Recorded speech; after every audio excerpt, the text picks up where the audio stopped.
8 फरवरी को बोली थी और एक ही आवाज में बोली थी कि कौन बचाएगा पाकिस्तान? अल्लाह के करम से इमरान खान। आप इमरान खान को बाहर लेके आए, उनको मौका दें। इंशाल्लाह जब हमें हमारा मैंडेट वापस मिलेगा, इमरान खान साहब बाहर आएंगे। ट्रंप के इलेक्शन के हवाले से बड़ी बातें हो रही हैं। खान साहब से अंदर पूछा भी गया, खान साहब ने सिर्फ इतना कहा कि हमें ये उम्मीद है कि कम से कम अब जो भी हुकूमत आएगी वो न्यूट्रल रहेगी, किसी की साइड नहीं लेगी। तो मैं ये कहता हूं कि उम्मीद, अली मोहम्मद ये कहता है कि उम्मीद हमें किसी दुनिया की ताकत या शख्स से नहीं है, उम्मीद हमें अपने रब से है। लेकिन ये उम्मीद जरूर है कि ये एडमिनिस्ट्रेशन जो चेंज हुई है, पिछली एडमिनिस्ट्रेशन जो बाइडेन साहब की थी, उसके नीचे रजीम चेंज हुआ था, हमें उम्मीद है कि इस नई एडमिनिस्ट्रेशन को अपनी गलती का एहसास होगा कि एक न्यूक्लियर इस्लामिक स्टेट जिसमें 25 करोड़ की आवाम है, उसके महबूब लीडर को किसी गैर आईनी गलत तरीके से रजीम चेंज करना, ये किसी भी तरह से ना उनके मफाद में है, ना बामी ताल्लुकात के लिए बेहतर है। बल्कि होना तो ये चाहिए कि पाकिस्तान इस इलाके नहीं पूरे दुनिया में एक अहम तरीन इस्लामी मुल्क है, उसको उसकी ड्यू इज्जत मिलनी चाहिए। और उस इज्जत का तकाजा यह है कि ये कौम जिस लीडर को अपना लीडर माने, उस लीडर को लीडर का रोल दिया जाए, उस लीडर को इस कौम को लीड करने दिया जाए। उसका अंजाम ये नहीं होना चाहिए कि किसी को रोड पे मार दो, किसी को शहीद कर दो, और जो किसी भी तरीके से ना माने उसको 460 दिनों से जेल में डाल दो। तो ये जिस तरीके से आईनी तरामीम की गई बिल्कुल गलत था। और अब आखिरी बात, ये जो अभी परसों कुछ कानून पास किए गए हैं जिसमें आर्मी एक्ट भी है और जिसमें सुप्रीम कोर्ट के हवाले से जजों की तादाद का इजाफा भी है। देखिए, शख्सियात आती जाती रहती हैं। आज आसिम मुनीर साहब हैं, कल कोई और होगा, उनसे पहले कोई और था। ओहदा रहता है, इदारा रहता है। हमारी कंसर्न ये है कि आपने जो भी कानून पास करना था, आपने अपोजिशन से एंगेज क्यों नहीं किया? हुकूमत ने अपोजिशन से राब्ता क्यों नहीं किया? आपने इस पर डिबेट क्यों नहीं की? क्या ये हमारा मुल्क नहीं है? क्या ये हमारा इदारा नहीं है? अगर कोई भी आप कानून पास करना चाहते हैं, आप हमसे एंगेज कीजिए, हमें कन्विंस कीजिए कि ये मुल्क के लिए बेहतर है। तो हम मुल्क के मफाद में हमेशा तरीक इंसाफ ने स्टेप लिया है, लेकिन आपने हमसे एंगेज ना किया।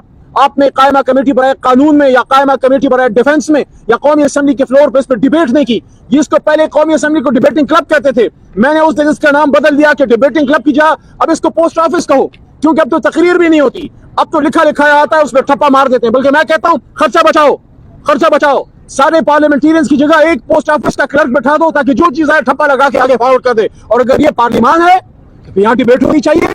आपने अगर किसी इदारे के सरबराह की मुद्दत में तोसी करनी है, टाइम फ्रेम में या कुछ भी करना है, उसको डिबेट करें। अगर अच्छा है तो पाकिस्तान के मफाद में हम आपके साथ हैं, लेकिन आपने तो डिबेट ही नहीं किया। माजी में एक्सटेंशंस भी मिली हैं, लेकिन उसूली तौर पे तहरीक इंसाफ एक्सटेंशंस के हक में नहीं है।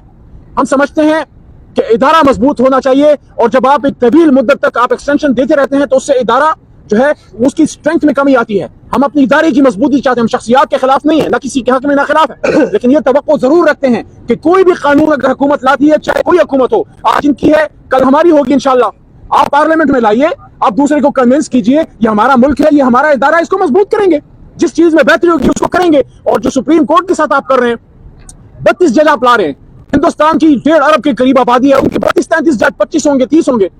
अमेरिका जैसे मुल्क में शायद 30 भी नहीं होंगे, 30 के करीब होंगे। आप 25 करोड़ के मुल्क में अचानक 50% इंक्रीज क्यों कर रहे हैं? आप क्यों सुप्रीम कोर्ट की ताकत को कम करना चाहते हैं? पहली चीफ जस्टिस के ओहदे के साथ आपने खिलवाड़ किया। और खान साहब से पूछा, ये बात मैंने रखी सामने, तो खान साहब ने कहा कि एक ही मकसद है, सुप्रीम कोर्ट की ताकत को डायल्यूट करना। देखिए, लीडर की एक बात होती है, उन्होंने बता दिया, मकसद ये है कि सुप्रीम कोर्ट की ताकत को कम करें। आप 32 जज लाना चाहते हैं, आपने डिबेट किया, आपने कायमा कमेटी बनाए कानून में इसको लाएं, बुकला से बार काउंसिल से आपने डिस्कशन की है, आप अचानक जो है एक चीज लेके आ गए, उसको आपने पास किया और फौरी आपने इजलास खत्म किया।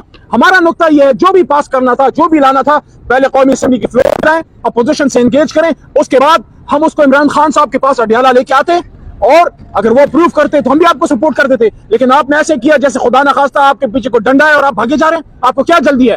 और आखिरी बात, एक बार फिर वही बात जो सब बातों की एक बात है, कौम को लेके आगे जाना है, पाकिस्तान को लेके आगे जाना है, पाकिस्तान के मसाइल का हल चाहते हो तो जमहूर की सुनो, ज़बान खल्क को नकारे खुदा समझो।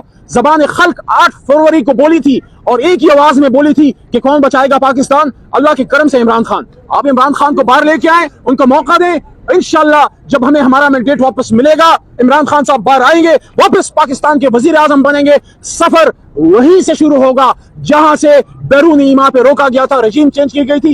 इंशाल्लाह पाकिस्तान आगे बढ़ेगा। پاکستان ترقی کرے گا، لیکن اس کے لیے جب تک فسطائیت ختم نہیں ہوگی، ظلم ختم نہیں ہوگا، اور عمران خان جیسے لیڈر کو آپ اندر رکھیں گے، بھول جائیں کہ پاکستان ترقی کرے گا۔ پاکستان ترقی تب کرے گا جب آپ عوام کی سنیں گے، اور عوام کی ایک ہی رائے ہے کہ پاکستان کا مستقبل تحریک انصاف کے ساتھ ہے، عمران خان صاحب کے ساتھ۔